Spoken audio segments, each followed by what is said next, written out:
अँधेरो छ क्या भित्र अँधेरो छ नि त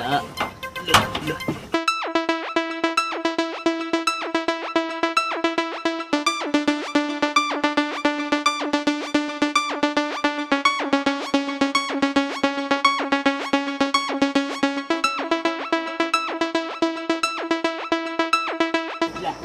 अँधेरो अँधेरो थियो आमा यो केरा चाहिँ के गर्ने एक केरा पनि खाइहाल्छ नि माताले लो गौ माता हाम्रो चाहिँ नि यसो होइन अहिलेतिर पनि आइदेऊ लो ल परमेश्वर लक्ष्मी महारानी आएर हाम्रो घरमा बस्दिनु भयो भयो भयो हे प्रभु भयो हामी यति नै सके लागो भगवान लागो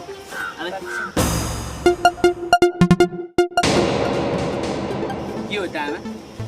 यता हामीले गाई पूजा गर्यो भने त त्यो काकाले त गाई यता ल्याउँदैछ त तिमीहरू फेरि फर्केर आएर पूजा गर्छौ भन्ने नि मलाई थाहा थियो त्यही भएर मैले गाई चाहिँ बाहिर राखेको थिएँ आबै अचम्म अनि यो भित्रको चाहिँ के हो नि भित्रको त भैँसी हो भैँसी